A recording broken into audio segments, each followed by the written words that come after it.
And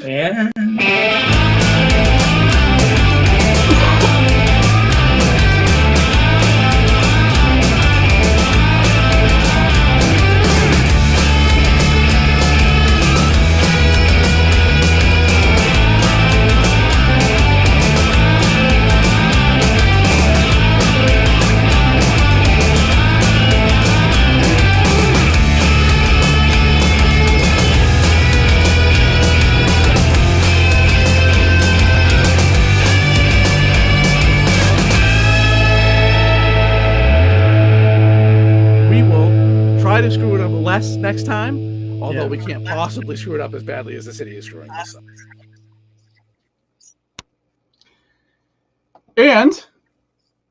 And welcome to This Week in Worcester. Let's try again. Welcome to This Week in Worcester Podcast. I am Tom Marino, editor of This Week in Worcester. I am here with Mr. John Edward Keogh. He is a contributor to This Week in Worcester. He is the president of Hollywood Film Group. He is the executive producer at Manny J Media. He has about 5,000 other titles, but I'm going to stop at 3. Hey, John. Hi, Tom. 5,000 titles. That's a lot of titles. That's a lot of titles. Got nothing How better has- to do. How was your week, sir? It was pretty good. Good. Starting to, recover from all the festival stuff. So slowly but surely. Slowly, we turn step by step, inch by inch. Yes. Day by day. Day by day.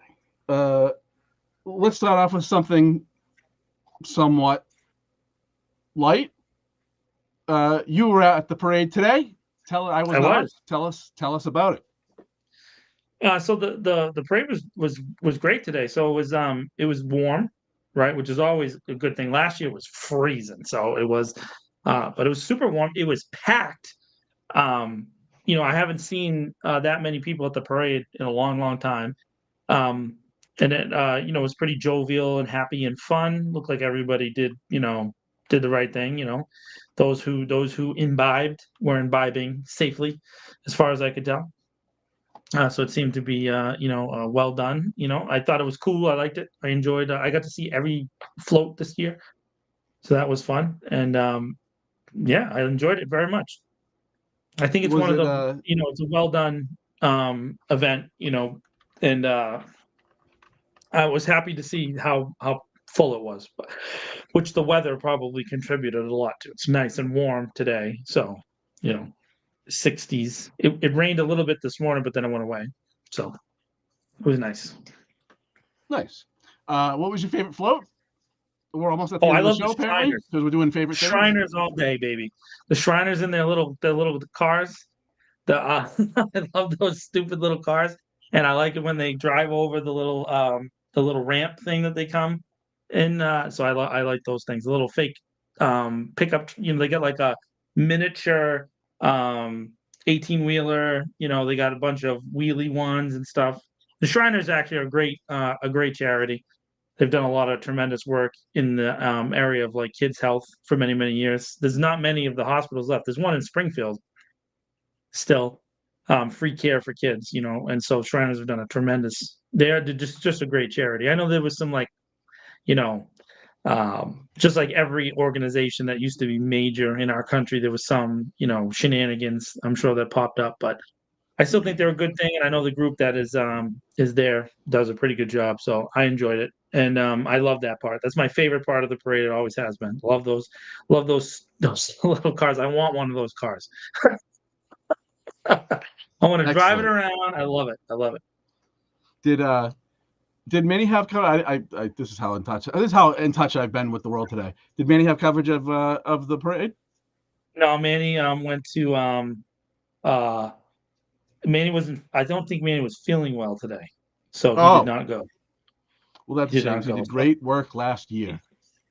Leanne was there, and we last year it was me and Leanne who did it too. Last year, the live stream. Oh, really? Yeah, it was.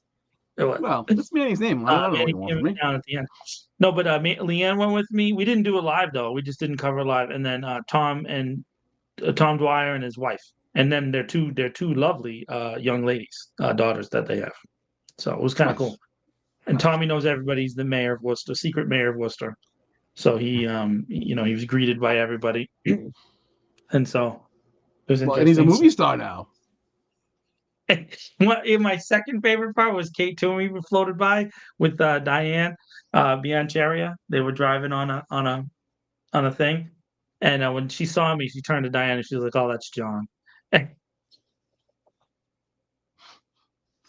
Oh, Kate's all right, Kate. well, there you go. Yeah. I mean, some people don't. Some people are very sensitive, even though they're public officials. That's okay. Something else I was not at. Oh, go ahead. We had a good interaction at the police chief install. So yeah, I was going to say, the ceremonial swearing in of Police Chief Paul Saucier was on Friday, and I actually really wanted to be there, and I couldn't make it. Tell us how it was, who spoke, what happened. I'm sure he's very happy, and I don't know if he watches, but congratulations to the chief. It's been a long road to get here. Yeah, I think it was so. All right, so who spoke? So the mayor hosted it. So he gave a speech, and then Kay Toomey gave a speech, and then city manager gave a speech, and then he gave a speech. So 4 people spoke. That was how it was. Hey, Maria. So I thought the mayor said what the mayor's always said. You know what I mean? Kind of the same thing. City manager gave a anecdote that he felt like he knew he was the right man for the job based on his response at the DOJ city council meeting when he got up and said that there has been bias and there needs to be reform. That he felt like Chief Saucier had won over the community, and so that he had credibility with the community. I thought that was really good. And then Kay Toomey, she's known him for a long time, and so she focused on their personal relationship and those kind of things. And then she did mention that as the public safety committee chair, that she has his back. So there was that statement. And then I really thought Chief Saucier. I know your reaction to that was going to be that, but I thought Chief Saucier's speech was good. I mean, he's a Worcester kid. He grew up in a triple decker. He referenced, hearing the sirens growing up and his commitment to being a police officer. He talked about these 3 standards for how he wants to do it, and he mentioned specifically professionalism and in the way he taught, and then he had subcategories, but care of, and he called the citizens of Worcester customers. So he did. I thought that was very interesting approach. He's done that before, but it was more. He talked about customer service, and that he thinks the police department should be in the customer service business. He's mentioned this before, but this was the first really broad remarks that he made. And then his family was there. His wife Lynn, I think his daughter Lynn as well, and then his son Paul. They're a nice family. All from Worcester. Have always been in Worcester. Both grew up here, and super supportive group, I thought. And then he made time to take pictures with everybody, not just the police officers, but anybody who wanted to, whether it was media or the city councilors or all the guests. There was a ton of people in there. It was in the Levi Lincoln room, and it was packed. And there was more officers there than there were at the DOJ night, and there was all the recruits. Not a riot. Huh? December 17th. Not a riot. I don't know what did I say? No. I'm just making the point that it wasn't a riot. No, it was not a riot. It was not a riot. Yeah. It was not a riot. No. So I'm sorry. I knew it. It took me a second to get where you get. No. So I mean, and all the big names were there. You know what I mean? Mr. Petroni avoided me like the plague, as he always does. Which is fine. It's fine. I don't. It doesn't bother me. And there's a lot of great. Again, it goes to show you there was a bunch of officers who made their way over to me to shake my hand in public, made very public, intentional decisions because they want people to know. And I saw that. I understood that. I don't know if you know Officer Hurley, Lieutenant. He's one of the honor guard guys.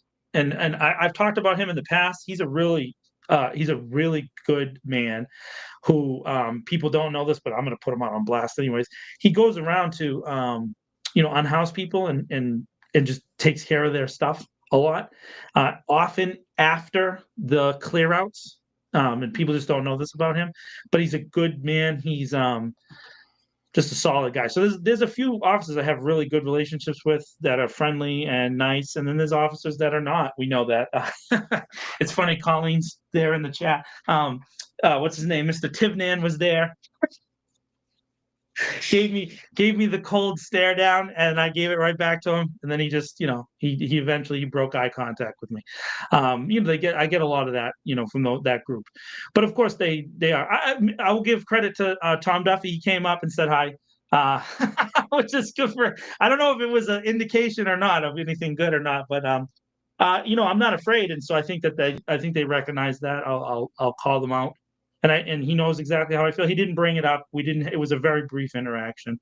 But I think that Paul Saucier being the chief is a good thing. I really do. I hope that he's given the tools to do the things he says he's going to do, if that makes sense. I think the things he says are what the community wants. Whether or not they get implemented really comes down to the city manager, the city council, and the secret shadow government, whether they allow them to have it. So, look. I mean, compared to the leadership of that police department over the last 20 years, Paul Saucier is an absolute godsend. Yeah. The man fell off a cloud, as far as I'm concerned. Will it be perfect? No, nothing's ever perfect. And certainly police departments aren't perfect, right? You're talking about, in this case, 500 plus people that's managing a big organization. But at least there's something that resembles leadership at the head of that department now. Yeah. Which will be helpful. Unfortunately, I think the politicians, especially, are going to leave them in the lurch. Put that up right now. He's going to be left in the lurch by especially city council, because all city council will do is say yes to whatever he says, and then if it screws up, they're detached from it, and that's their biggest concern. At least most of the council, that's their biggest concern. Is I don't want to be attached to it if it screws up, which means they'll do nothing. They'll take the passenger route, and they'll tell you that they have no power to do anything, but in fact they do. Because one, they have the ultimate power. They have the or else power. Yeah. This is what you're going to do, or else we'll get somebody that will. They have that power with the manager. And they also, although they don't seem to realize it, they're actually the legislature of the city, and they have the exclusive power to pass laws. And the city manager has taken the position that a commission can't sue the city to enforce its own rights by ordinance. So I assume that means he can't sue them, so they can write any law they want. Even that the commission can't do that, even though that commission won a lawsuit against the city before. There's precedent with that. But they what I've learned is since the ordinance was changed, so that it has to be the solicitor who does the filing, and that's not going to happen. So in other words, they've basically sealed off the ability of the commission it can enforce its own rights. And council's not going to say anything because it's only they're only the legislature. They only pass the law. Why would they care? Because saying stuff in that council is called divisive. Yeah. I think the interesting thing about that, Tom, though, is that I did mention that at the last city council, the order to review standing practice within the council rules that made it out of the municipal committee. I got a lot to say And about I made sure to mention that a lot of the rules have never been challenged in court, and I think that there's a growing willingness of people maybe to do that. The thing is that we know that it costs money, right? So like those kind of laws cost money, and it's getting the money to be able to do it. But if they were challenged, I think that they would be found unconstitutional. And I think, interestingly enough, there is some agreement with that from a legal standpoint from Councilor Bergman, that some of those orders are actually unconstitutional. Because in the municipal committee, when we were there last time, he asked me directly. He said, "I'm not going to argue with you about the constitutionality of an order or not. Just, do you think people should be able to cuss each other out on the floor?" Which is a great question. So it's you agree as a council, we're not going to cuss each other out, but then you use the rule to enforce an unconstitutional kind of thing, right? So then that's just one example. There's a ton of these similar to what you were talking about with the police. Well, so I think the council can establish rules for its members, but saying that there's something that, unless it's some sort of threat or otherwise something that's illegal to say, there should be no restrictions on members of the public. That is the Supreme Court's ruled on that. But as far as members, I think that the body can have rules for its members. So at Southborough, no. So this was the case that that we're kind of going on. It's the most recent one in Southborough. They had done a very similar thing, established a quorum, and the Supreme Judicial Court of Massachusetts said they can't regulate the content of speech, right? And up to that, what you just pointed out, up to the bar of physical violence, threats, and then unruliness, right? So there is and unruliness in legal sense is like you completely disrupted the meeting, right? So if you and I are city councilors and I get mad at you and I say something to you in my time that's negative, whether it's a swear or it's yelling or whatever, that in itself is legal, and you can't regulate that. What you can regulate, though, is that I only have 5 minutes to speak. So if I scream at you past the 5 minutes and I don't listen to the chairperson, then now I'm out of order, and that's a completely different thing, right? So it's content versus the rules of order. And because we have this old ancient book, Robert's Rules of Order. By the way, I did propose that they eliminate the phrase "through the chair," which has been thoroughly eliminated in almost all municipalities across the country as being outdated and antiquated, and it is. And it causes unnecessary nonsense to have the people talk about it. In fact, on several occasions, when the city solicitor was giving testimony, different city councilors just said to the solicitor, and they skip over it anyways. It's because it's hard to remember to the chair, to the person that you're talking to directly. And it's just a silly thing. But to just wrap up the point on the chief of police, I'm not saying that. I don't think you're saying this, and I know I'm not saying. I don't think Paul Saucier is a perfect guy. I think that he is an officer who served for over 30 years in the Worcester Police Department. So it's not like he doesn't know about the culture, the internal culture of the police department. I just think he has a forward-looking mindset.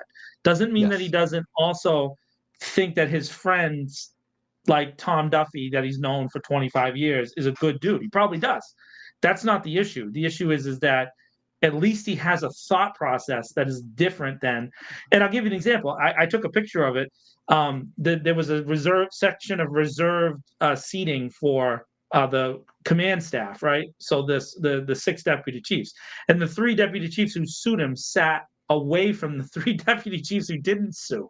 And so that is exactly what we're talking about. There literally is 3 deputy chiefs who don't respect this guy, didn't want him, not because of he's not a 30-year officer. They do respect that, and they do respect that he's part of the culture and all that. It's because they thought they should have the job, because they believe the civil service thing has to be the end all be all, even though, as we pointed out, it's an antiquated system. It doesn't mean anything.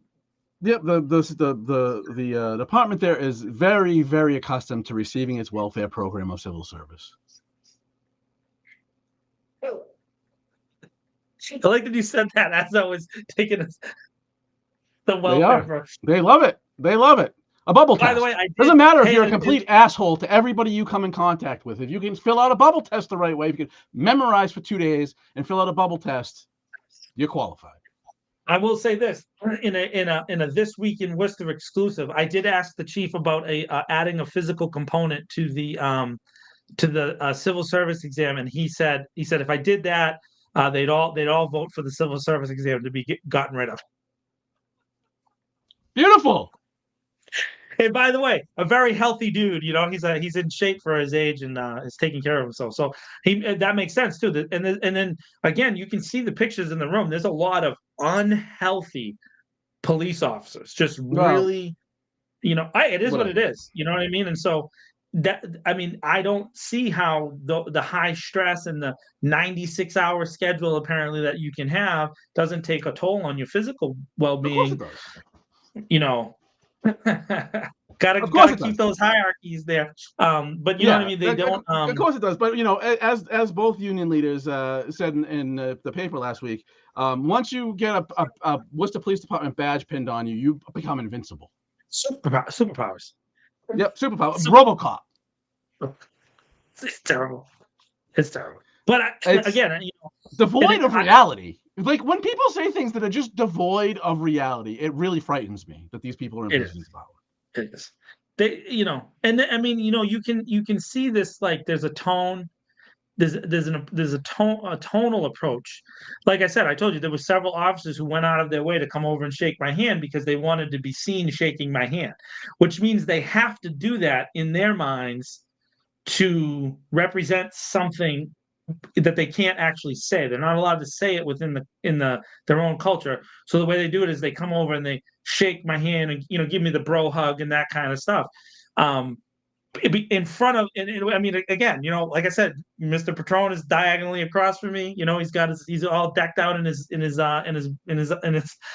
finest, and they were coming up to me, multiple times, and of course I know they're doing it for him, not really for me. But that's an indication of a broken culture. You shouldn't have to do that, right? To come up and shake the scumbag's hand to make everything work in your mind. But that's really somehow how it is. So I do think that there's some group. I don't know. Obviously, we don't think it's the majority, but there's definitely a ton of officers who would go with the reforms that this chief is saying he wants to implement effectively. So, but so here's the thing, though, is we kind of got sidetracked by counsel, but they're we're gonna put him in a position where he's gonna be the sheriff and the police chief, and what I mean by that is, he's gonna be constantly forced into positions where he's gonna pick, his guys that he work for him, or something else. Yeah. And when that something else is discipline, that's when we really get to the heart of what has been the problem in this department. Right. And I've been told in no uncertain terms that there will not, under any circumstances, be an independent investigation of complaints. Right. They're going to fight tooth and nail. Yeah. Right. And so that should tell you everything you want to know. Yeah. What they see, and I believe that internal investigations at the police department will be better than they have been, as with Paul Saucier chief, without question. Better doesn't mean good. I want good. Yeah. I know which is good though. Here's the thing: is that no uncertain investigation means that none of the crimes that we have documented will ever be prosecuted. They're gonna, and he said this multiple times now. And so you just have to read between the lines. He said it. City Manager Batista said it. They keep using the word reset or fresh start or hey Charles, or begin anew. Like they said that a lot. You heard like we're just gonna forget everything that happened and how we got here. So that means any crimes that were committed by officers back in the day were not, unless of course a video surfaces that shows an officer like murking somebody. Then of course, then we would need to reopen the deal. But that's the thing is, the point is that internal investigation, if it really took place, there's evidence to be found. When you hear them say there's no evidence, that's because they're not looking, not because it's not there.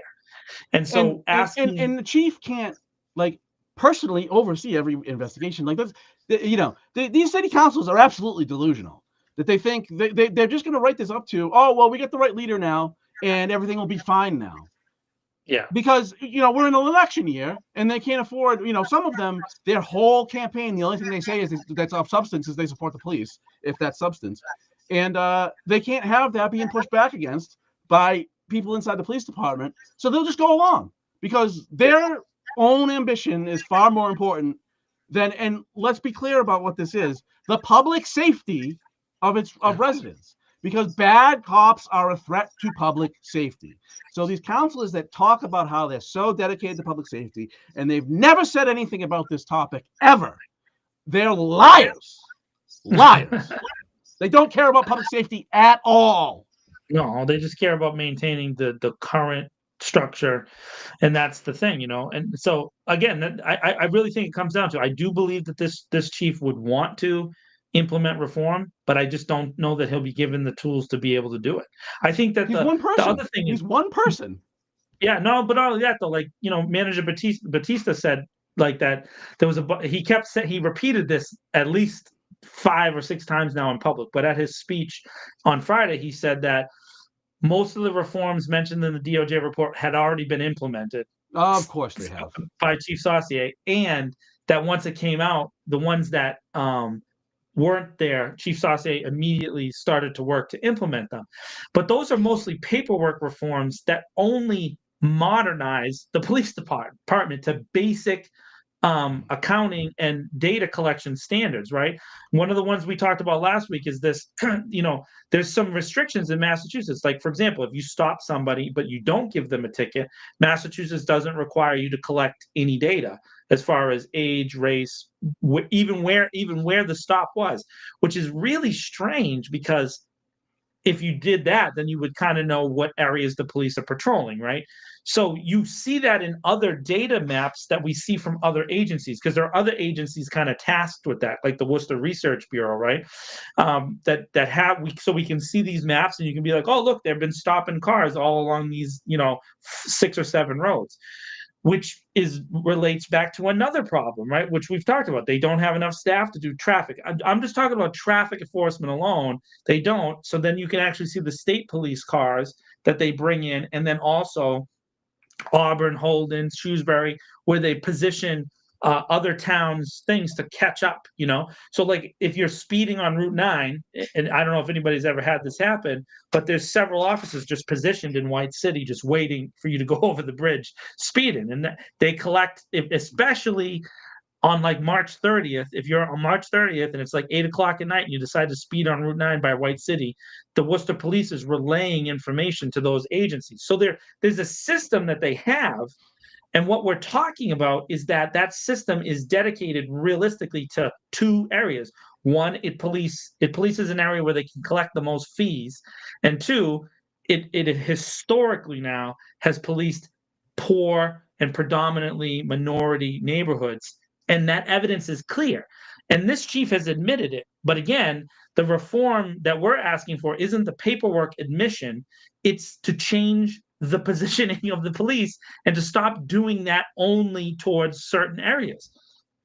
What they're going to do is right, and but even more broadly than that, I mean that's a good example. But like more broadly than that, they're going to keep the structure exactly the same. Yes, they're not going to change anything. They're not going to change anything of structure. They're going to write more things down, and then. But if you have people, I mean, and look, it's not necessarily always nefarious, but like asking people to investigate their coworkers is just stupid. It's just stupid. You're asking people with an obvious bias to root out they're friends who might not be doing the right things, right? Mm. But city council is not going to take any position. They won't take and this goes to, I often throw shrapnel to what I call a slim majority, but I'm going to throw shrapnel on everybody. I have not heard a suggestion, an idea, a plan. God forbid somebody had a plan. Nothing related to what should happen here. There's no debate about what should happen here. It is just, this is what we're doing. Be happy with it or don't. We don't care. Mm. All right. So there's some no. It's just, I mean, I don't know how many people look at things the way that you and I do when we kind of like read like deeply into the statements that people make and like check them against. But like another example is city manager mentioned that in his job interview, in Chief Saucier's job interview, that he had innovative ideas and a willingness to focus on data and future and technology, all that stuff. He mentioned it like he probably spent a minute of his speech on that. When he said that, right, he indicates that there are other people that he interviewed for the job. Okay. But we know from the lawsuit that was filed against the city that the 3 deputy chiefs said that there was no interviews at all. Right. So when you say that, when you say that out loud, you think, well, maybe his was the first interview and he just hit it out of the park. But the city manager used it as a point to frame it as if there was this other thing happening. But we know that that's not true. We know that this guy was probably only the guy that they thought they could get, that was from Worcester that would work, right? I think that they're not stupid completely. They are aware of what's going on, and there's enough support for him within the structure that it could lead to something else, right? And so then behind closed doors, what did they have to do, Tom? We know they had to convince the city councilors in the majority that probably weren't on board for this guy. They were on board for some other deputy chief, right? You know what I mean? So that's great, Charles. That sounds cool. But you know what I mean? Like that kind of indicates where they're at, is that there's always like this process to get this secret group on board to make any of these things happen. And then when you mention something, as you said, when you throw shrapnel, they take it as offensive, but they just told you in public that that's how they did it. But then, what do you think I got your back means? Let's be honest. This is, Councilor Toomey is unabashedly a booster for the police department. What do you think I got your back means? It means I'm not going to let anything actually change. That's the goal. Yeah. I got your back means that I won't investigate you, even though it's my job, and I won't oversee you in any way, shape, or form, even though that's my job. I will just be an unabashed supporter for you. Which, by the way, if you want to be a supporter for the police, that's okay.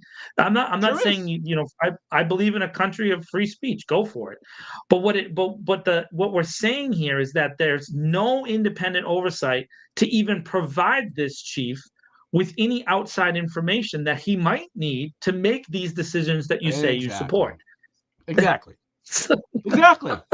It's all on him, so that way he can be isolated. So if it goes to hell, he can be blamed, and nobody else gets hit with any shrapnel. Have you heard anybody take any responsibility?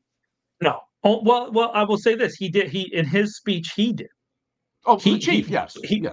He took it on himself. Like he said, like, it's so this is the thing. This is why we all, generally speaking, most people think that this is the right guy for, that out of the whole department that could work, because he says, I'm going to be responsible. It's going to end with me. Which, and they love that, because they're not responsible. Because we don't hear that ever from anywhere else in the city of Worcester. We don't hear anybody else say that. Actually, I shouldn't say that. There's one other leader in the city who regularly has said that over the past few years, and that's City Council Hashiaj Atel has said that. It ends with her. When it comes to the stuff in District 5, she has regularly stepped up. So you have to give her credit, and now this chief of police. So we have two officials, elected and appointed, that have said that they will hold responsibility on themselves. All we're saying is that we kind of want everybody to say that, and then that's like a good thing. Mean it, yes. It's stunning that we had a 2-year-long investigation. And Yeah. by and large, at least for the majority of the council, the position was, well, we're going to wait for the investigation. And if you looked, you could have just read the Research Bureau's brief on these investigations. But if you actually did some investigation or read that, you could find that these take about 2 years generally. Right. And so we did basically nothing for 2 years. And then now we had December 17th, not a riot. And then we've now waited, it'll be 3 months. So a week, not this Tuesday, a week from Tuesday will be one of the special meetings, which they didn't even do what they said they were going to do, first of all. But nonetheless, so it's not a special meeting, it's a regular meeting. And what do we wait 3 months for? So the council could get a report from the city manager about the report from DOJ. Right. That's the most government thing I've ever heard about in my life. We need to wait. A report about a report. After waiting 24 months to do anything, we then waited an additional 3 months to get a report about the report. Yeah, a report about the report. And then what's going to be said on the week from Tuesday? Nothing. Oh yeah, no. There's going to be there'll be I guarantee there'll be some speeches. Some of the speeches will be like, "Wow, thank you for providing this information." Yeah, by the way, right. which is hilarious because the cases inside the report. So you take the cases, just the ones that they identified, and they gave you public information about, right? One of them in particular, like the beer garden incident, which Tom has reported about relentlessly since the beginning of time. Okay, that case is a case that you can get the public records for. They've been published widely. Telegram and Gazette. They've been Mass Live did some stuff on them. Spectrum did coverage on it. It's been covered here. It's been covered at even did I already say Telegram? The Telegram did it. Brad Petroshan did a series, like 4 or 5 different articles about that situation. And then big news stations like Channel 5, Channel 4, Channel 7, Channel 25 all covered that story and played that video over and over and over and over again. So when we say there's evidence, that case is an example of the evidence where we have a young man who's walking down a sidewalk, who points to his building with his right arm pointed towards the building and says, clearly, that's my building, can I get in? And is assaulted by a different officer, that not the one he's speaking to, and a police dog to his left. And that officer on his left wrote a report that says that the person aggressively approached him and tried to assaulted him. He was charged with assault and battery on a police officer, resisting arrest, a ton of nonsense. Side note: the person involved that we're talking about is a dreamer. So had he been convicted of those crimes, he would have went to jail and then been queued up for deportation. That's how badly that officer tried to destroy this man's life, who did nothing wrong. That's right. And I don't know how many days did he stay in jail. I forget what. I think it was overnight or something. Overnight. It was long. Yeah. So this particular young man, though. So the only reason we found out about this officer's lies was that the video came out. That's it. That's how we found out about it. And so there's never been a public admission from that officer that he lied, which is clear and distinct. It's not like a grainy video and you can't tell who. No, the officer who wrote a report that charged the young man with crimes, that officer is clearly not doing what he said he was doing. Clearly, it's distinct and clear. That's evidence. And then we've had the union leaders get up and say the report had no credible evidence, even though that case was one of the cases that is in the DOJ report. That cultural standard of just literally saying to your face, nothing exists, even though it exists. This wall is not beige, it is blue, is what we're asking to be reformed. That is ridiculous. And then officer, obviously he was never disciplined. Now he was found to have violated a policy related to handling the dog, but it was not unreasonable. It was not unreasonable force to attack a kid from behind who had done nothing. Right. And then charge him with crimes. He was not charged with a crime. In his discipline was that he lost the ability to handle the dog. for like a period of time. I believe so. But as far as I understand, he's back on the dog handling, role. As far as I understand. So, and that happened like a year ago, right? So it was a period of time where he was shifted into a different role, and then he's shifted back because he's been a part. And that's another thing in the police department, which Chief Saucier mentioned something in his speech, which I really liked. He said for 30, he said there's 200 plus officers who have sat in the same position for 30 years. That has to change. Now that is a big statement on his part, because what he's talking about is there are positions inside the police department. Let's just say the record-keeping sergeant, right? That's been the same person for a long time. And that person has never rotated out of that position to somewhere else, because the little fiefdoms that they create and have end at a position and a role, and then that role never changes. But a complete police force has cross-trained officers that have experienced all of the different elements of what it takes to be a police officer, right? Whether it's evidence control, whether it's dealing with the public, whether, all these different things are something that every officer should have to experience. This chief has publicly said that he's committed to that. That is a cultural radical change, and I don't believe that they're going to allow him to do that. I don't. That's the one that's going to be the hardest. That means the lieutenant who's in charge of the gun locker, he knows who he is. I know him. We've known each other for a long time. That guy would not be in charge of the gun locker anymore, which, by the way, is a very high-paying role inside the police. He should be shifted somewhere else. Someone else should get that job. But they think about it like that, like, this is my job. This is mine, and no one else can have it, And I mean, when you work in a place, it's almost impossible to be fired from. You shouldn't wonder why those things occur. We'll do so. Just so in case anybody that hasn't seen it, that it might be watching.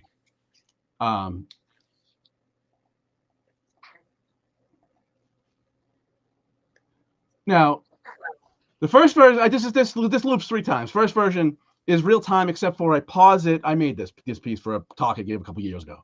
I pause it just to highlight the person we're talking about, and then it plays in real time. No, you have to click the regular screen. There you go, stupid. Okay. So that's the person we're talking about. He's trying to go home. Speaks to an officer. Arm. Gone. Right? Grabbed already. Now, these 2 officers, that interaction is less than 4 seconds. The officer he approaches, say, here it is again, zoomed in, real time. In that time that they're interacting, the officer he's speaking to says that they had multiple back interactions where the person, Mr. Ayala, is getting angrier every time that they go back and forth. And the officer who grabs him from behind and whips him into the dog says he issued him multiple orders inside 4 seconds. But you know what the penalty is for lying to internal investigators? What's the penalty, John? There is no penalty, Tom. Exactly. There is no penalty. But not only that, again, the video, this is the thing, there's not a person in the police department who's seen this video. By the way, this video has been played a bunch now. Oh, yeah. And has ever said that's not what is reflected on the report. So we have the reports. We have the police reports.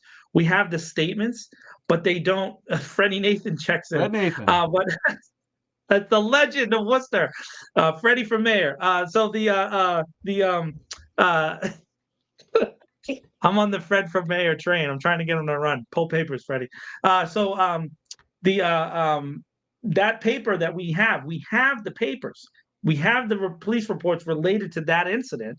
And what all we're saying is that incident, when you see he uses his right hand, he points to the building, and the officer, there's only a single exchange between the officer he's talking to and the young man. In that moment of the exchange, he is assaulted and then grabbed with a dog and then thrown down, and then other officers get in, and it's a big pile on the kid. And distracted, there's another pile on by another person, like right up above at the same time. So here's the thing. It's a wild situation. Yeah. So the nuance of this is that was one of the few times where it was everybody on duty to one location. Right. It was a nightmare in that place that night. There was fights everywhere. I'm sure officers were just minutes before that fighting people. The scene was not good there. However, this is a resident who doesn't know any of that's going on and just comes up on what seems to be, a blocked off way, and he asks, just roll the dice. And that's the thing that people like in city council who, for example, when they violate people's rights and then they get yelled at for it, they get a police escort out of the building because they were yelled at. Woo-hoo. But the rest of us though, or anybody else in the city, I shouldn't say the rest of us, anybody else in the city, every time you call 911 for some reason, or you're pulled over, or you have just an interaction with a police officer, wherever that might be, it's a dice roll. Is this one of the people that just thinks that they can do whatever they want and acts on it? Rolling the dice. So in the litigation for this situation, right, if you go in, now again, Tom and I have really gone into the weeds on this situation, right? But if you go into the litigation, one of the lawyers for the young man asks a question of the city's attorney. And at the time, Mike Trainer, right? So this is a question. And it's an unanswered in the deposition question. The question was, who was the officer who let the young man walk down the sidewalk? Because the sidewalk was closed down to where what's that pizza place that used to be under the stairs? They had it cordoned off. They had it blocked off. There was cars in the street, right? And they had it blocked off. And so this young man, and this is his testimony, he gave his ID, which had the address on it, to an officer who was blocking people from walking down the sidewalk. Because if you think about the situation that Tom just described, why would they let someone walk down the sidewalk unless he was allowed to go there? So he clearly engaged with a different officer who let him in. And the city, to this day, has never told the name of the officer who let the kid down the street. Because what would that officer say?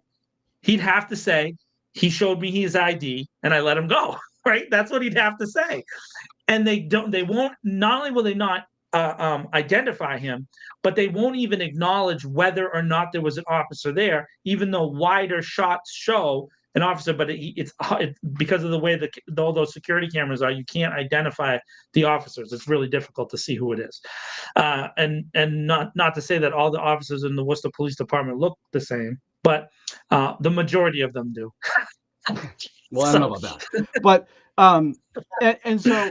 and so when he wrote his report, and then it was actually the person that was attacked who went to the building he was living in and got that video we just saw the next day, and so they didn't know that video existed, and that's why anything they wanted to put on the report got on the report, and then when it was we learned in black and white compared to video that this officer lied on his report and charged this person with a crime he never committed, they found him responsible for violating a policy with the dog.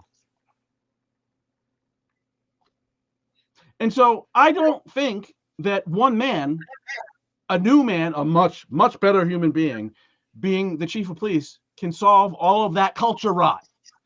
Yeah. I think that's reasonable. But a majority of the city council is going to play it as, yes, he can. He's the guy. He's the best. He's amazing. He's an amazing leader. Fine. I love the guy. I support him as chief. Do not get me wrong. But he's not God. He can't just change all of this. But because he's the exception that proves the rule. That's not good. That is not good. That what we did was we rolled the dice. As we see in the chat, some of the comments there, we rolled the dice and may have come up with the right guy. Okay, but that's not good, and that's why we advocated before for an out when the conversation was going on. We advocated for a nationwide search. The nationwide search for the sole purpose of allowing an outsider to come in to be able to look and and check it out. I've seen those text messages. I understand what you're saying. I still think that again, I don't, neither Tom or I are advocating for him to be a perfect guy. We're just Nope. saying that we think he's going to try, and effort is better than the guy before. That's always like effort alone makes him a better guy. Yeah, facts. So what people who were serious about actual reform would do in this situation in Worcester, given the problems that we have, I don't care what happens elsewhere, is you have a person, you can call him Inspector General if you want, you call him something else. I don't care. Right. Hire a person whose job, and whether they have a department or a team, whatever, that's not the point. The point is you have an independent office where people nobody can yank them out of there for political reasons, that determines the facts, puts the facts as they've been determined in a report, and then that goes to the department and the city manager, and they deal with discipline. But we have a determination of facts by an independent person. That's what serious reform would look like. This would not be the first place in the country to do it. It's not common, but it does happen. Right. And they won't do that because on December 17th, those that take orders from the police unions got their orders. Hold the line. Go there, intimidate, make sure people are aware of our position. And, it just blows your mind that this wouldn't be a thought that we could do it. If you remember, again, go back to when Steve resigned abruptly out of nowhere, which no one ever looked, there's no thought about that. Like, why did that happen? Right. But when you look at when he resigned, all of a sudden the mayor was on Hank Stoll's talking about maybe we need a police commissioner. All of a sudden the city manager was saying the same thing. You heard it from city councilors and all that, right? And then when they got their guy and they think they have their guy and this guy, that disappeared completely because they only think about outside interference or outside, in whatever thoughts, ideas when they're under the gun. But then when they find a way to keep the kind of status quo, or at least keep it in the family, which is what they did here, right? Then they immediately shift away from those outside ideas, right? And then they start to praise what they're saying is innovation and uniqueness, even though the correct model probably is a non-police commissioner, right? So like a police commissioner, but they don't work at the building; they work at City Hall, and they answer to the whatever version of a government that exists, right? I don't even need that. I just need an independent determination of the facts. But it won't happen. And understand, they're not going to do that because the city council, at least the majority of it, is a lot like Bob's. They're there to protect the police, not the public. Yeah. So it's a good point that Sean, in the chat is making, is that that he was there during all the things in question. He's been on the force for 30 years. So it's not like he doesn't know that these things are happening, which, by the way, I've brought up to him directly multiple times. You've been there, dude. Don't tell me you don't know what's going on. And I will say that for his credit, for his, what he says to me is, yes, I was. So like he knows what we say, what we're saying, and at least he's admitting that there's something that needs, and he has publicly said it. He admitted that there's bias. When the racial equity audit came out, he made a bunch of public statements admitting that it was true. Remember, the chief before him said there was no you know what I mean? There was hello is, I don't know what that means. You have no idea. No, that's not true. But anyways, that doesn't matter. The city manager is actually the chief conservator of the peace. Yes, right. Yeah, that is correct. But yeah, that's all. That would. Yeah. Do you understand how much? What's the word we're looking for? How much renewed confidence that people in the city would have in this process of, when people complain and nothing happens, right? If there was an independent person who determined what the facts were based on a preponderance of evidence, like Bob's is supposed to do, that's the Bureau of Professional Acquittals, people would at least have some expectation that, like, there would be some justice in this process. But they're not going to do that. Mind you, what would be best for the city council is not going to push for, because they're there to represent the police unions. Yeah, no, I'm at with least that. 6 of them. Can I say this to that? The comment on Twitter there from Sean about leaking to the press. I can tell you, at least from my perspective, I can't talk about Tom, just from mine. I'm allowed to say this now, but he was my source for the drone story when I was writing for the Patch, and he was the one who let me into the building. He's the one who allowed me to take the pictures of the drones. That's all public information now. But so he did leak at least that. So when I had discovered that they had been meeting in secret since 2016 and doing secret drone trainings, by the way, didn't one counselor have a comment about your reporting on the floor of the city council? That's right. She called me a liar. She said I was lying and that everything I was saying was false. And then it turned out to be completely true. And not only the meeting, they were hold on. I have questions. Sure. Wouldn't the chairperson of the Public Safety Committee have been involved in all of that all of that? Yeah. So definitely. So when that individual, you're being interrogated right now. Yeah. So when that individual called you a liar, what you're saying is there is no world we could imagine in which that when those things were said on the floor of city council, accusing you of being a liar, that there's no way that person did not know that they were in fact being misleading by calling you a liar. They did know that, and not only that, they didn't know what I had. So the reason why they were able to call me a liar is because they didn't know the sources I had already established, which was the future chief of police and the owner of Cloud City Drones, Chris Williams, who both gave me all the information I needed to go public. And I have one more question. Shoot. Did after you were not only falsely accused, but accused nonetheless of being a liar on the floor of city council by someone who knew that you weren't lying, was there any orders? Was there anything sent to any committee about decorum at city council? Did the subject of decorum in council ever come up? Weird. Yeah. And not only that, there's never been a conversation or any attempt at an apology. And of course, the same now. Right now, I am working on multiple stories, in relation to the DOJ report and certain things. Tom, not just Tom and me, but other things as well. There's other entities around doing stuff, and for sure, I am accumulating evidence that a lot of these cases and situations are not just true, but in some cases worse than that has ever been revealed. And the difference is that Tom and I are really actually handling it in an ethical way. We are not releasing information that we don't have from more than 2 sources.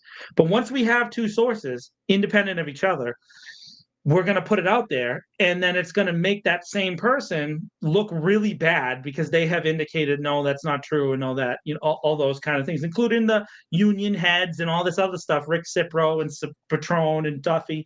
They're going to look really terrible because I decided to go after their specific speeches from the December 17th thing, because they went out of their way to say really clear things about specific situations. So I said, okay, let me see if there's anything to what they're saying. And as I scratched, and just a little scratch, and all of a sudden the floodgates open and you can start to find information, right? And so as we work towards, and I would love to publish it before that meeting on the 25th, but it doesn't always work that way in journalism. Sometimes things take their time. And Tom, so as my editor in this situation, Tom's committed to doing it the right way. We're trying to really identify these sources and subjects because that's our credibility, right? If you guys have noticed, the people who watch our show, they haven't sued us yet. You want to know why? Because we haven't said anything we didn't have. If we have it, we say it. If we don't have it, we don't say it, right? And so that you can speculate sometimes, and maybe you have a single source, but it's really difficult to make a story stick if you don't have that second source, right? They start to bury you. They start to, put you into like a category or another one. And in this case, they smear you on the city council floor. Yeah, and that definitely happens to me a lot. You know what I mean? And that's fine. It doesn't offend me because I know that I'm trying to do the right thing, and I'm not against anybody.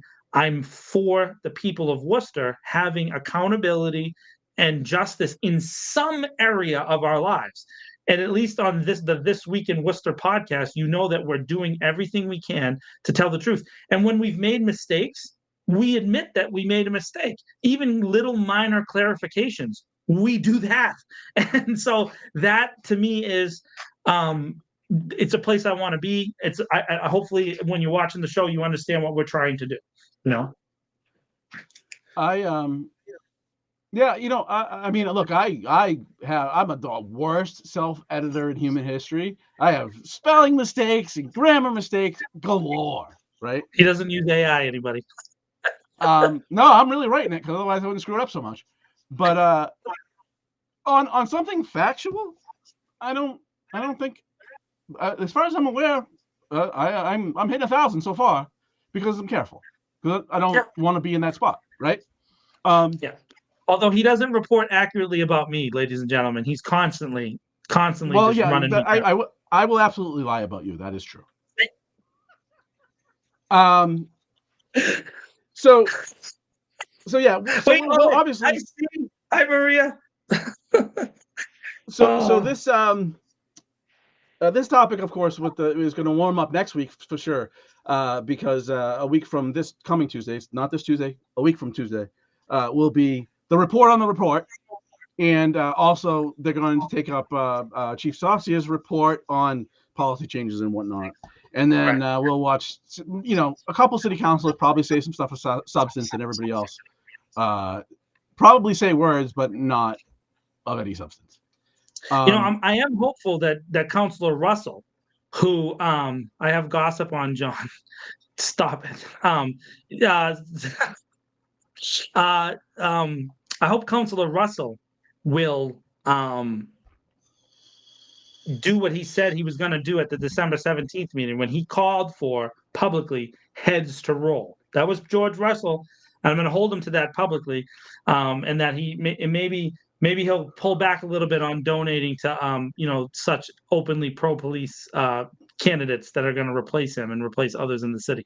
So my goal is to at least try to hold those guys accountable that said they were going to do things. But I am really dependent on Councilor Russell because I think we know who's going to say things, and I just don't know that the other folks are going to say it. You know what I mean? I think it's going to be, like you said, just a couple. And the one person I would hope that could open the door to it would be Councilor Russell.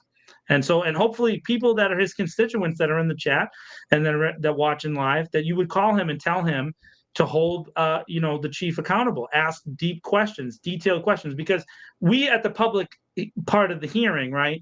And if I think Mayor Petty's probably going to suspend the rules and give a lot more people the chance to talk. They expect this meeting to go very, very long, but you don't really get to engage.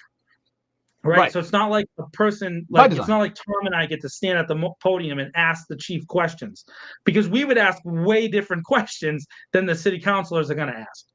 Right. You're going to get a lot of softballs, so you have implemented the data collection changes recommended in recommendation 13B, right? Great. And yes, I have. That's great. And that it's going to be like that. You're doing a great job. You'll hear you're doing a great job a lot of times. There's going to be a lot of that. And so we don't want that. We want actual, and even though I support this chief, and I support at least his attempts at reform, I'm going to hold this guy accountable at another level. And I've known him for a long time. And so I'm going to hold him accountable publicly and say to him anytime I can, this is bullshit or not. And so I think that's what we're trying to say. And by the way, that doesn't make me anti-police. It makes me anti-bullshit. That's all we're saying. It's not that difficult. I would guess that there's many officers don't see it this way, but this is how I see it: is that I'm pro good cop. Yeah. And with this council, various iterations of this council over 20 years has done is provide cover for bad cops, which has done nothing but make life worse for good cops.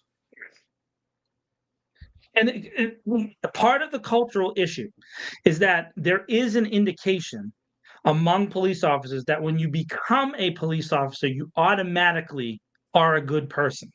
Right. And you're automatically a hero. That's not the case. And you're also not, you also are not subject to the downfalls of fatigue. That's right. 96 hours a week and all that other stuff. I'll give you a great example. I haven't found his name yet, but I can kind of talk about it a little bit. One of the cadets apparently was also a student officer somewhere on a campus here in Worcester. And there was an incident, and I'm trying to track it down, where that he got into a confrontation with a student and apparently whooped the student's behind. Now, from all indications, that student deserved it. Right? It does, like, completely deserved it. Apparently, like, hit him from behind and all this kind of stuff. But to go to the culture of silence, which is what Tom has talked about, the report is gone. The names are gone. The student, like, there's no opportunity for media, the fourth estate, for us to like look into something and ask questions to see if there might be something to it. I'm not trying to ruin the kid's career, and that's what I was told. There was a police sergeant in Worcester was like, "What are you trying to do? Ruin this kid's career?" No, I would prefer tell the truth. Try to tell the truth. The truth come out about the situation. If he whooped somebody out that assaulted him from behind, why don't we have that? Why'd you squash that video? Why are we hiding things? Who does that protect? So most likely, who it protects is the student is probably related to somebody. Right? So you have corruption on the other side, right? So that's the thing. It's like, okay, so it turns out the officer did the right thing. Okay, great. But it turns out the student who did the wrong thing was never prosecuted, never reported, never anything, and their name is being hidden because they're related to somebody else. All we want is the truth all the time, not the truth qualified, not the truth in certain situations, not the you can't handle the truth, Tom Cruise truth. I want the truth all the time. Tell me the truth. I'd rather have the truth. I don't care if you did the worst thing ever. I just want to know what it is, and let's move forward. You know what I mean? And this is the vast majority of problems in life come from people saying, I don't want to talk about that. Okay, well then, how are we ever going to move forward if you don't talk about it? Right, and that's why, you know, if you actually cared about, well,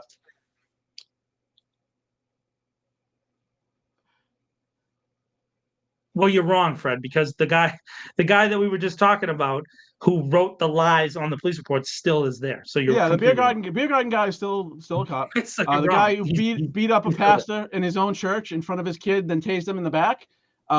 He's still there. He's still, and you know, they keep telling us, they being, you know, most city council, they keep promoting the bad apples argument, right? Just a few bad apples. Well, what isn't the rest of that little thing spoil the whole bunch? First of all, we never talk about that part. But secondly, you know, a sitting city councilor in a media interview said that situation with the pastor, that he was, quote, trained to do that. He was trained. There is your systemic problem right there. To chase a 61-year-old man from behind through a door until he fell down on his back, and then do an illegal drive stun to his back while he was on the ground. There is no training manual in any municipal police force that a drive stun to a subject who is face down is allowed. It is illegal. They are not trained to do that in any way, shape, or form. Once he was on the ground, he's in a prone position. You don't drop. He took the stun gun and shoved it into his back. That is not how they're trained. So what he said there is complete nonsense. He wasn't trained to do that. It's not in any training manual that exists in the United States. A prone subject on the ground, face down, is not to be stunned, shot, or in any way. He was supposed to put his knee in his back and begin the cuffing process. That's what he should have done. But he didn't do that. He stunned him twice while he was on the ground, and then stunned him again when he started to turn over. And all the culture at the Worcester Police Department is told that officer is, don't worry about it. You'll be all right. Right. Yeah, like it's no big deal. We're just gonna now that by the way, that case is winding its way through the courts. Oh, yeah. And the city won't answer any questions about it. That case is Nope. going to cost the city taxpayers a ton of money because that guy has a real lawyer. Not a joke lawyer, a real lawyer.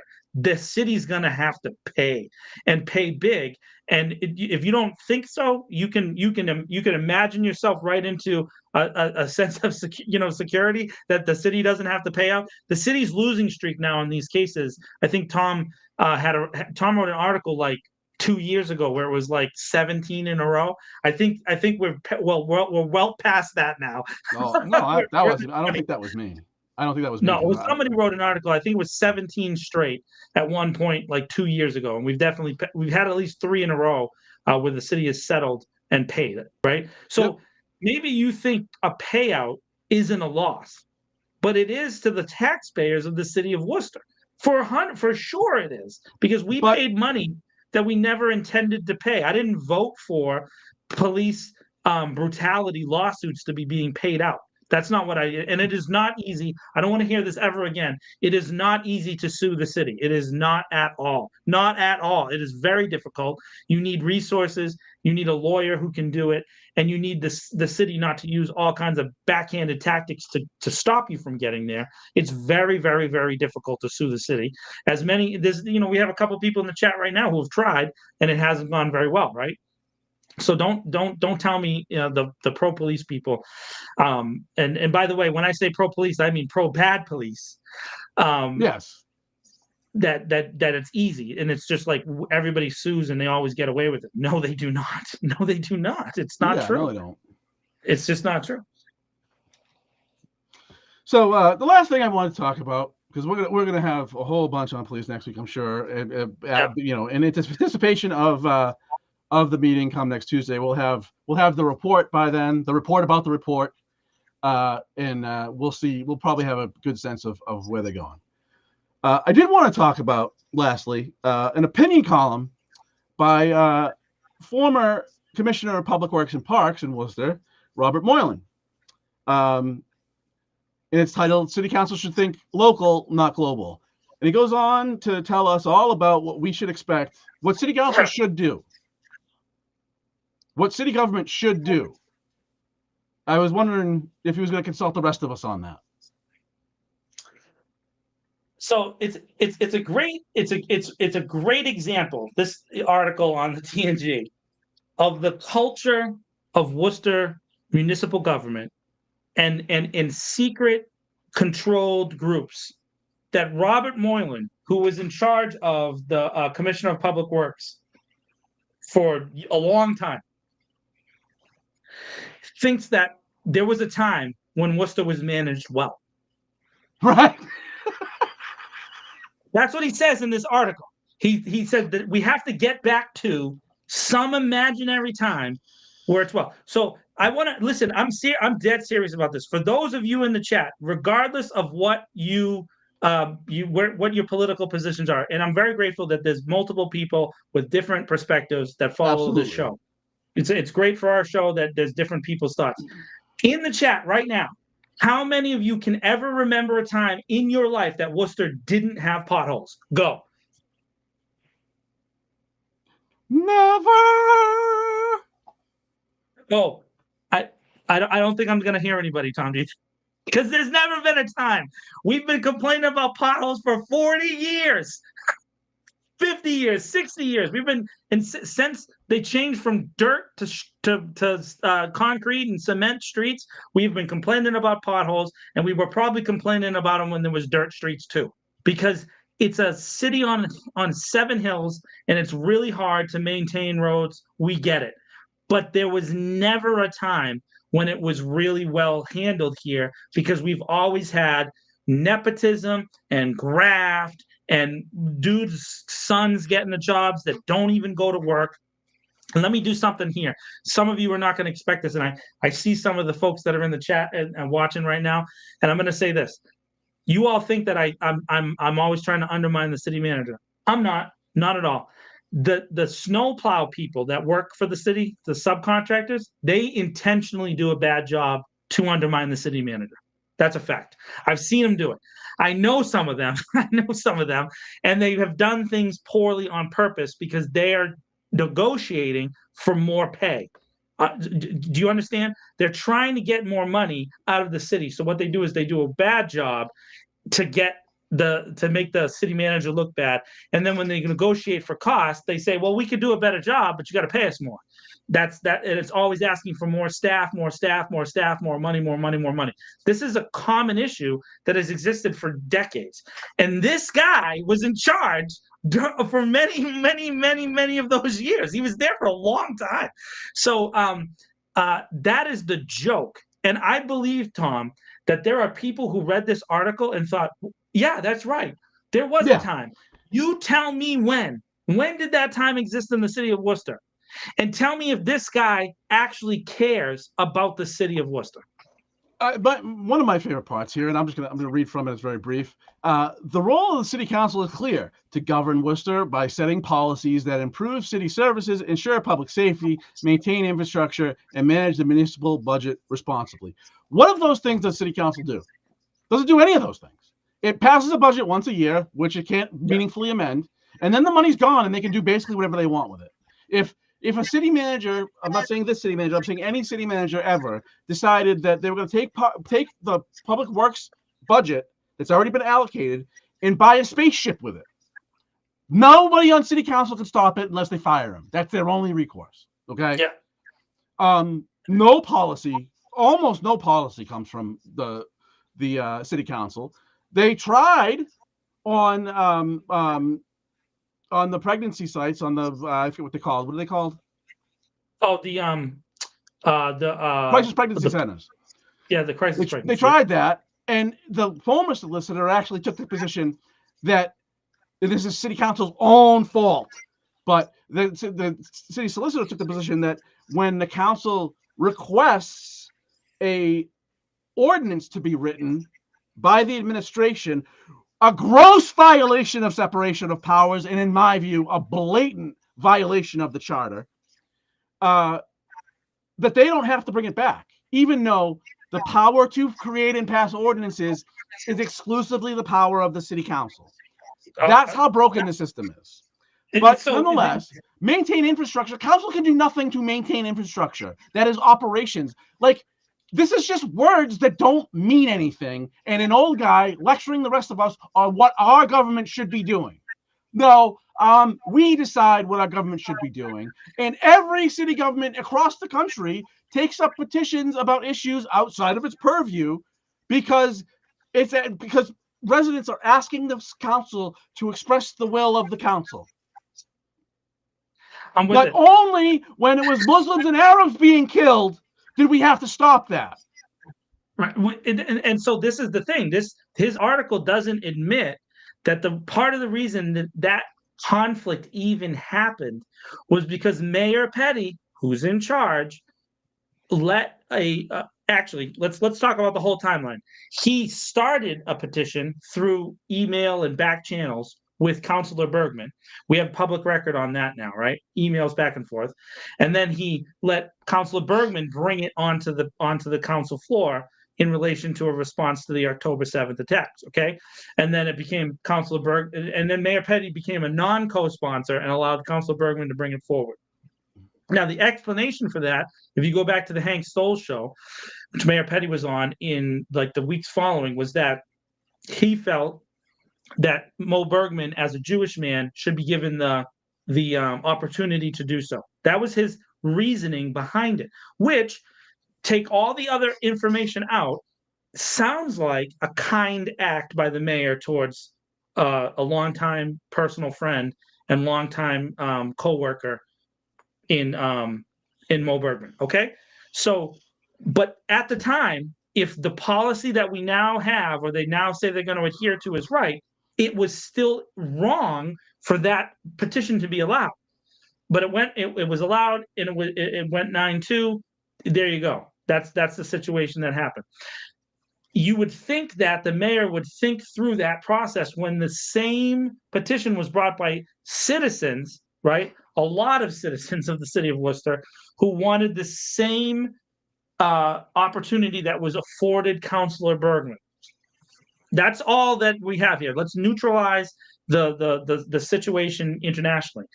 But Mayor Petty decided not to do that and then was rebuked, forced to allow it to happen, and then they used a procedural way to get away from having to actually vote on it by having it filed. That's the actual timeline. And Mr. Moylan here doesn't even refer to that. He just seems to indicate that somehow it's a smaller group of counselors that have led us down this path. Because don't you think for 1 second that Bob Moylan does not support Mayor Petty, because he does. So that when you have that situation, he's saying it's not our fault, right, Tom? It's not our fault. It's this group. We got to get rid of this group that's talking about international issues. God forbid you have God forbid you have an opposition in the city council. Well, right. What everybody that's elected to office should really do is just do what the city manager tells them to do, because that's really what they want. The best part is the best part is in the paragraph, right? So, by the way, Bob, you shouldn't be reading Ray Mariano articles when you're writing your own, because you cribbed half of a paragraph from Ray Mariano's statement on this a few weeks ago. So, when you're writing something, try not to have another article open that you're like responding to. But he I think it's let me just count for you, 1, 2, the 4th paragraph down. He says Worcester residents expect their elected representatives to focus on local matters, issues such as property tax rates. They do that. They do that, Tom. They do the effective snowstorm response. They have nothing to do with that. 0% to do with that. Public parks. All they do with public parks is they bring up things like changing the street signs, but they have no actual determinative action. They can propose things, but the city manager, through their public works person, has total control over the parks. There's a couple parks that are determined by federal stuff, like Elm Park, but for the most part, it is determined by the city manager. Libraries, again, state, federal, crime control, nothing to do with it, because the chair of the public safety committee, as she said on Friday, she has the police chief's back, will do no meaningful oversight of the police department. She says she can't legally, which means they have nothing to do with crime control. So and then economic development, all they do is argue about which building is going to be changed on the rolls. And then they don't even do a good job of that, because, Holy Cross and WPI keep smacking them in the face. So literally on this list that he wants the city council to get back to, I think we have one thing, Tom, and that is the tax rates. Everything else on this list, they have nothing to do with. So, Bob, your article asked for them to get back to stuff that they do not have a purview over. You should not be in charge of anything. I can't believe you were in charge of a city department for as long as you were, because you don't know your own city. And I just, in one sentence, just eviscerated your position as a public servant. You should never have a job, and you shouldn't have an opinion, and you shouldn't have been allowed to publish this article, in my opinion. Well, I think it's great that they published it, because not even. I mean, that part's fun, but this is a great example of old Worcester think. This is how leaders in the city, the people that are in control of the city, have thought for decades.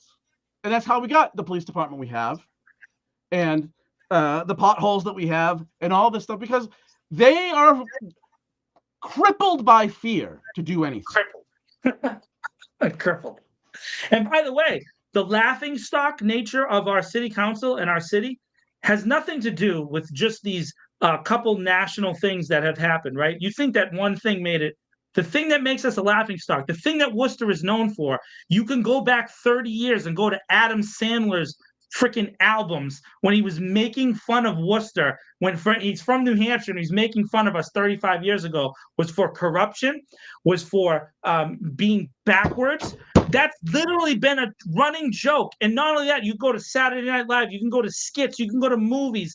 Repeatedly, our city is made fun of because of the secret group of people that think they run it, It literally, there's a newspaper article. Bill Shaner writes, Worcester sucks, about the secret bubble that's over the city of Worcester because we exist in this like weird element and everybody makes fun of us. It has nothing to do with what just happened over the past 3 months. It has to do with the last 50 years of miserable, poor management stuck to the same path over and over again. The top 6 white dudes making decisions behind closed doors. But what's important is that the few people on city council, when they go to campaign this year, they get to go out there and say, I support the police. Hey, you know what? That reminds me, real quick. I don't know if you saw this. I know it wasn't on our agenda, but I want to just cover this real quick because it connects to this.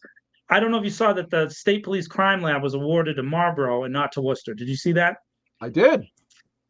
Did you see that our local chamber president, Tim Murray, went on a tirade about it? I don't know if you saw that. He did a series of posts, a series of articles. He went on the radio. He ripped it apart. Blah blah blah blah blah. Okay, let's take a second here. Would the State Police Crime Lab coming to Worcester lead to a lot of jobs and opportunities for people of the city of Worcester? The answer is no, because it's a state police crime lab and it's determined by the hiring in the state police, which is a state agency. But Tim has a lot of cousins that he would like to get, put into the right place. This is exactly related to this thought process. Tim is mad because Madison Properties, which, by the way, magically was able to develop this building in Marlborough, didn't do what they were supposed to do at the ballpark, did that thing with WPI or Holy Cross, whoever, it doesn't matter. And now they're doing this thing in Marlborough.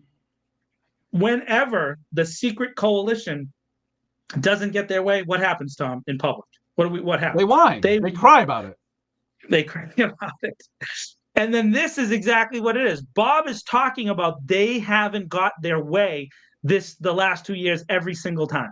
Not that they haven't gotten their way all, but they just haven't gotten their way every time, right? It's like 70-30 this session that they haven't got, that they have got their way. That 30% is why Bob wrote this article. That 30% is why Tim is complaining in the media. They're not getting their way every single time. Why? But why do you think why? Why do you think they're not getting their way right now, Tom? I don't know how to answer that without cursing. They're not getting their way right now because people like us and people like the people in our chat, people that are going to City Hall, are pushing back. And when you push back, the only way to hold politicians accountable that exists right now for us, short of violence, and I'm not advocating for violence, is to put public pressure on a constant basis and focus on their hypocrisies repeatedly, over and over and over and over again, until you're exhausted, until you don't want to do it anymore, and then you got to go another week and do it again. And you need a coalition of people that all are willing to do the same thing, whether it's people running for election, like Charles is in the chat over there, and Fianna comes to the show a lot, Maria Montano's in there, right? They want to put constant public pressure. That's the only way to do anything, is to do that. And if you don't do that, nothing changes in Worcester. And you all know that because you've all been here your whole lives. This is the only thing that's what they call divisive, not agreeing with them. Yeah. If you don't agree with them, you're divisive. If you don't agree with them, you're against economic development. Yep. If you don't agree with them, you're against progress. You're against the city. You don't want what's right for Worcester. Apparently, you're 4 potholes, according to Bob Moylan, who just consistently. I can't believe he did this. Like, what was he thinking? Did he think no one would ever say anything? He just assumes everybody who reads the Telegram and Gazette, Tom, is just going to be blanket on his side. What a ridiculous article. And let's be honest, what we're talking about. We're talking about trans folks and the Gaza resolution. We're not talking about the Israel resolution. We're not talking about that. We wouldn't talk about that. That's perfect. We're talking about trans folks and the Gaza resolution. That's what we're talking about. That's it? That's it. I love how he mentions Worcester's infrastructure improvements seem to move at a snail's pace. Hey, has anybody ever thought about the pothole on Main Street across from Maria's Kitchen? That pothole has been there since before I was born. It's been filled in 30 times. And yeah, Fred, I saw your little comment in the chat. Potholes don't work when you just do piecemeal things. You know who was in charge of the road when that pothole started? Bob Moylan was in charge of the roads. So yeah, I agree. You're right. That's not how we should fix the roads. But here's the guy who did it. He's the guy who messed it up. Here's the guy who started the process of piecemeal fixing our roads. Hey, we know how inconvenient it is. The only way to fix Main Street is to dig it up. Because what's underneath the streets in Main Street? 60, 70, 80, 90, 100-year-old stuff. They have to go under and redo the whole thing. And of course, digging up Main Street and redoing that whole road would be a massive project that would take forever and cost a ton of money. So they don't do it. But they can't do it because they've mismanaged everything else. That's why. It's not because they can't. They could if they managed it well, but it's not managed well. It's managed poorly, really poorly, and it has been for decades. Well, and let's not leave out the other point. It's in D4. Meh. Yeah, it's true. That's true too. So that goes to the D4 folks. And I saw, like I said, I saw Maria Montano in there. She ran for District 4 last time. Louis Ojeda is the current D4 counselor, and he said it several times. Just recently that he put a bunch of different things on there. He's not getting responses from this guy's replacement. Although I think is Jay Fink back over there? Who's over there now? No, I don't even know who's over there now. I don't know who Moylan just came back. Well, he was just there for interim for 6 months while they found somebody. So like 6 months, right? Yeah. So and then but I don't know who's there now. But it doesn't matter. Like Moylan, just to be clear for audience, Moylan came back for 6 months. He was there 100 years prior to the last 2, 3, I think. Yeah. He came back to put back into place the policies that led to the potholes in D4 that haven't been filled in 25 years. Well, I don't know. You can't write this stuff. You can't make this up. This is real. This is real stories. It's real stories. Yeah. So I don't. My knowledge isn't that deep on pothole history, but I frankly found it insulting to the people of the city, because our government will do what we decide it will do. Yes. Because that's how it's supposed to work. Yeah. We're not allowed to complain. We're not allowed to check. We're not allowed to ask questions. We're not allowed to do anything, even though we're bringing up valid points, but we're not allowed to say it. By the way, here's the other thing, though, Tom. If you and I decided to go dark, right, and not talk about these things publicly anymore, and we went and kissed butt behind closed doors for months and years and maybe even decades, we might eventually have them throw us a bone, right? And they'd give us a job, or they'd, pawn something off on us, or they'd give us a street sign, or they do something to make us feel like, here we go, we gave you this thing. That's how the city is run.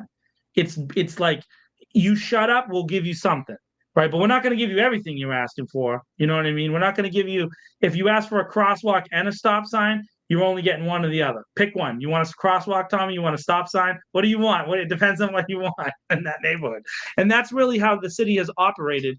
And all of you know this. You know this in your souls right now, whether you're on the right or the left or wherever you are on the spectrum of political thought. The city is not managed well. There is no reasonable person who can look at the city of Worcester and go, well, they're doing a great job over there. There might be parts that are, and I'll give, like, the downtown Worcester bid. That group is awesome. How about that? Let me give credit to that group. They're great, spectacular. The DW bid, Lisa Marlowe, Yaffa Fain, I forget the tall kid's name, Alex Monaco. They're all awesome. They do a spectacular job. Good for them. They're trying to bring, farmers markets to the city and cool events and all that kind of stuff. I like that group a lot. But can you give me another one, Tom? I cannot. But I just the last thing on this article. I just want to read one more line from this. The residents of Worcester are not asking for their councillors to solve the Middle East conflict or engage in ideological debates on gender. They're asking for clean streets and sidewalks, safe neighborhoods, reasonable tax policies, functional public transportation, and well-maintained parks and schools. Council does none of that. And it was actually residents that asked for those 2 items.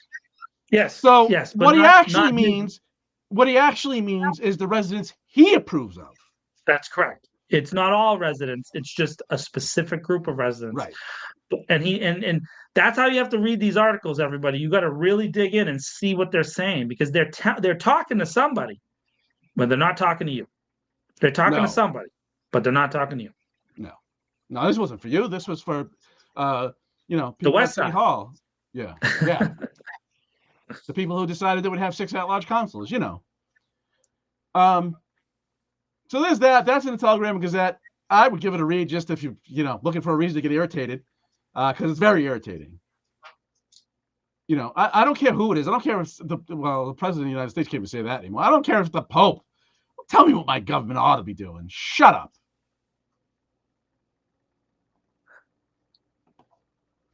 The Pope, really? You're gonna tell the Pope to shut?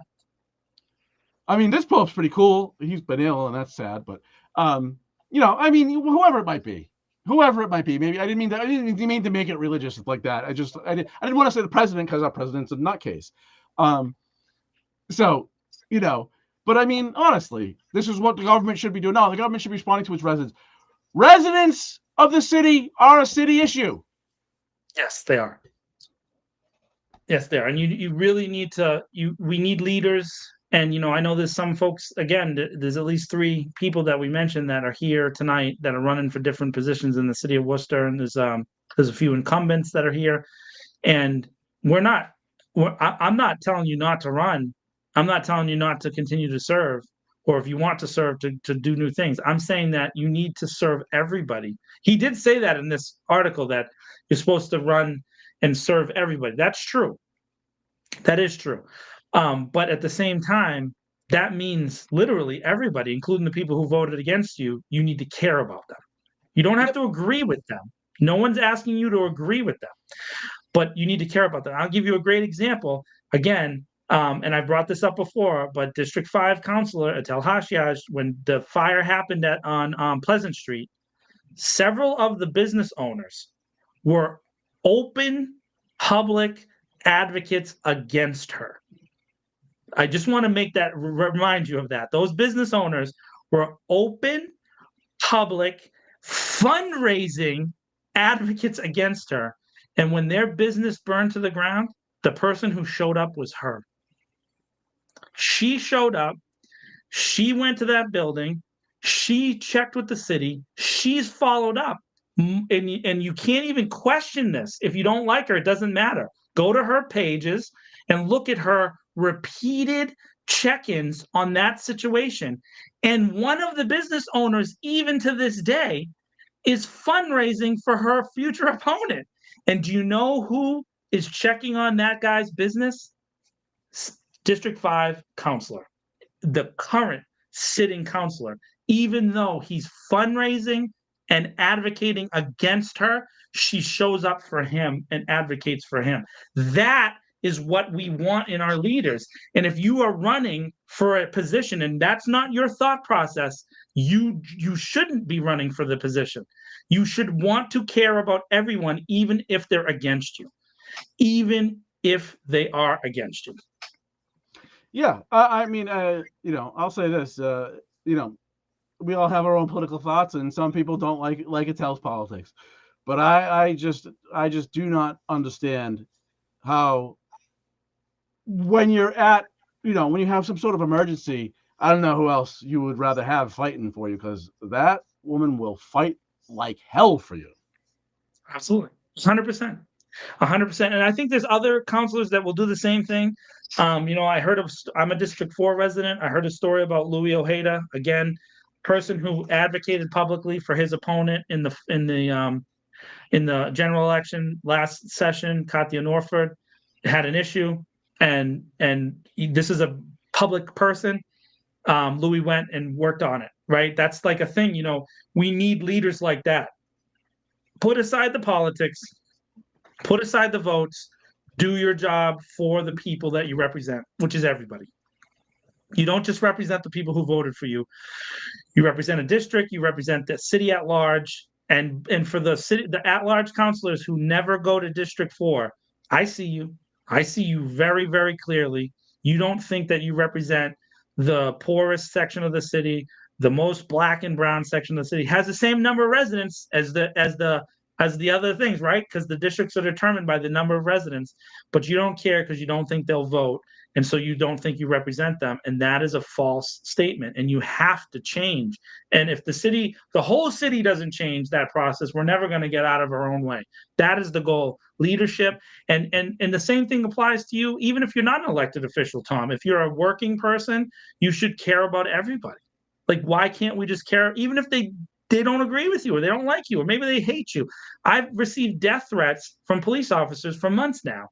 And I still went to the police chief's inauguration on Friday, and I still stood there in front of all of them, including dozens of people who have sent me crazy text messages over the past 6 months. And I know it. And you know what, Tom? I'm not afraid.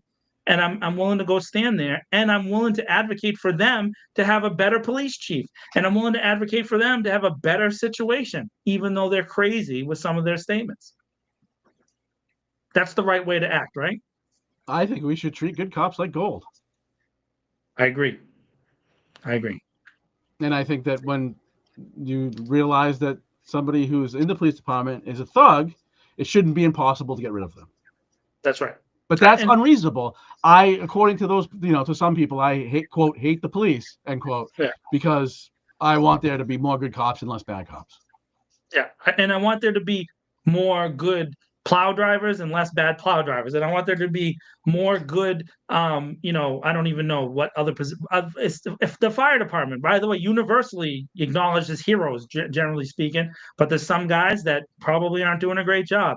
I want every single person that is part of our governing structure, I want them all to be people that care about other people. That's it. That's all I'm asking for. You can vote for whoever you want. I don't give two craps. I just want you to care. That's it. I just want you to care. But inevitably, what we'll get, this happened in 2014 when there was a whole parade of people that went to City Hall to, try and explain to City Council that there are problems in the police department, and they were basically ridiculed, if not either ignored or ridiculed. We'll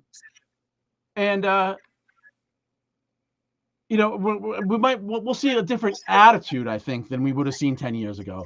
But the results will be the same. They won't do anything. By the way, I have that article from the Telegram and Gazette where it quotes Councilor Bergman at the time and Mayor Petty as saying we're moving in the right direction and that we don't need a Citizens Advisory Council back in that response to those times. I'm going to read from that on the 25th, and I'm going to remind them of their words. And I'm going to point out that, in fact, we didn't move in the right direction because we ended up being investigated by the federal government, and that we do, in fact, need outside independent investigatory body to be able to move forward with healing. That's the other thing, too. We're not looking for destruction here. We're looking for healing opportunities so the city as a group can move forward, so communities can move forward. There's never going to be a perfect city. It doesn't exist. But there could be a better one. There could be a better one. All I want is a credible determination of the facts. That's it. The truth. You want the truth, Tom? Can't handle it. See, if we all have a credible determination of the facts, then we can make judgments based on what they do about learning about those facts, right? That's right. But the whole that kind of blows over the whole house of cards that they've erected now, where they can play fast and loose with the facts, and they can manipulate these idiotic reports that don't ask obvious questions and reach ridiculous conclusions. That would impact that house of cards, and that's of course the last resort when people decide that they want to do whatever they want to do. And we have a city council that I guarantee to you will take no substantive action. Right. I am hopeful though, Tom. I stand hopeful that somehow, some way, some of the words that we're yakking about these our shows and the conversations we have with people, that somewhere there's an effect on at least just one person. I would love to come onto this podcast in 2 weeks after that meeting and say, I guarantee to you the thing, and I was dead wrong. I will have the biggest smile on my face admitting I was wrong, because that means they did something. They won't. They got their orders from their owners on December 17th. It's tough, man. I would have respected if one of them would just put it in order that calls for there to be one polling place in a non-public area of the police department. At least that would be honest. There you go. Well, you know what time it is, Tom. It is time for John's favorite part of the show. It's not my favorite part of the show because we have currently over 200 people watching live right down there in the chat on various platforms around the world. People checking in from all over the place, but especially the different precincts and wards around the city of Worcester. And they are looking forward to the best time of the show. And that's when I ask you about your favorite things. And yes, that references to a song in The Sound of Music, and you can figure it out on your own. But Tom's favorite things, we need to find out what they are. By the way, Tom's favorite things is a section of the show that's looking for a sponsor. So any small business owner would love to sponsor this section. You're more than welcome to reach out to me and talk to me about sponsorship for Tom's favorite things. And of course, today was the St. Patrick's Day Parade. We started off the show talking about one of the cooler events in the city of Worcester. It's well run. I liked it. The Shriners were running around. Tom Marino, and this is a potential controversial subject, big time controversial subject. Tom, what is your favorite parade?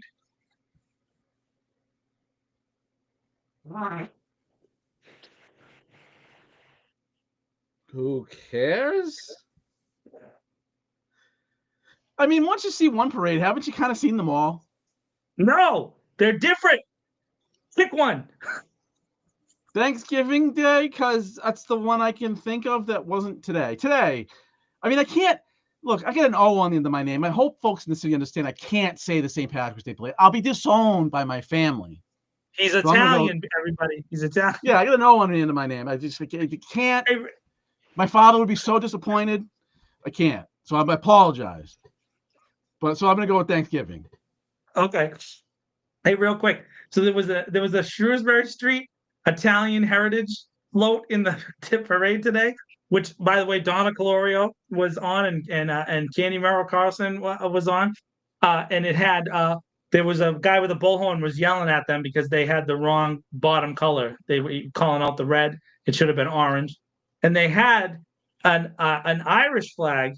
And for some reason, Tom, it was upside down and the shamrock was pointed down. So there was a lot of controversy around that float. I don't know if that's going to come out in the political climate of the city. But Tom can't pick. Tom can't pick the Irish parade, which is fine. I mean, obviously, I'm a big fan of the St. Patrick's Day parade. I love it. I like the history of it. That's my culture. I'm a big fan of the parade, and I just like how what represents, represents my culture, the step dance and some kind of cool stuff. But a close second for me in the city is the Worcester Caribbean Carnival Festival and Parade, which is just absolutely spectacular. I don't care who you are. If you go to that, I don't care what culture you come from. If you go to that parade and you don't have fun, something's wrong with you, because it is awesome. Jen Gaskin, I know she resigned as president, but the Worcester Caribbean Carnival Council, they do a great job of putting together an amazing event with thousands and thousands and thousands of people. Stretches from City Hall down to that plot. Down to Daniel Gaskin Way now, right? Absolutely. We got renamed Daniel Gaskin Way. It is just a great, great event. And so I think that's probably my second favorite. And so I would say that I like parades in general. I think they're kind of cool. I think it's an opportunity for kids to see some things that are different. And also we're so stuck, even me, all the time on the computer, digging in emails and all that other stuff. It's just cool to get out and do some no, that's not true. Stop. Just don't even engage, because that's completely not true. It doesn't matter. It's a waste of our time. We're in Tom's favorite things. That's the most important time of the show, and we focus on positive things during Tom. Well, I just answered the question. No, it was in the vicinity of the parade. The people that were involved, according to the investigation, were not people who attended the event. So whatever you take away from that, what you will. Yeah, got love dropping in just not factual stuff right at the last second. As I'll go. That's the question. John goes for the old guy. I do. I love the Shriners. The Shriners are great. Who doesn't love the Shriners? But you're wrong. You can link the article all you want. You're wrong. So it doesn't matter. Anyways, so I love the Caribbean Festival. It's great, and I encourage anybody with their families. And if you want to go with me, let's go together. We're gonna go again and go out there and hang out and have a good time with a bunch of people that go. We're more than welcome to come and enjoy the Caribbean Festival as a group. We should all be there together, having a good time. Family-friendly nonsense. A lot of people shaking their butts. Fair enough. No, it was the same day. It was outside the event, and according to the investigation, the people involved never attended the event. Yeah, so, and it had nothing to do with it. Again, just it had nothing to do with the event. Yeah. So I mean, that's from the police department. That's not me. I'm not making it up. That's what they said. Yeah. Is there quick story? My oldest cousin. I wrote that article for This Week in Worcester. Did you? Yeah, that was me. Remember, I got the quote from Jen. Yeah, I'm a contributor. Oh yeah. I don't know you are a contributor. Nah. So happy Irish People Day. That's right. Tomorrow is St. Patrick's Day, and we're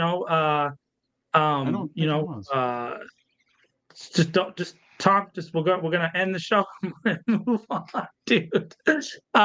We gotta talk about St. Patty's tomorrow. Make sure you say it right, by the way, not St. Patty's with a T. Get it right. It's St. Patty's with a D. For the love of God. PADDY. You there in the chat, you know who you are, Mr. Sachs. Let people talk. Start a big Irish culture war in the chat, right? Let people talk. Leave them alone. You potato eating Mick. Calm down. That's right, I am. Proud of it. When my oldest cousin got married, my father, he's the oldest, and he grew up in but I'm not the oldest cousin, but he grew up in Washington Street projects in Boston. And then my grandfather got a job at Boston City Hospital, and they moved to Foxborough, and that's where his siblings mostly grew up. But about, I want to say 15 different times, and I mean, it's a wedding, we're Italian, might have been a drink or two had. But I would just I'd see him pointing at me from across the room. Come here.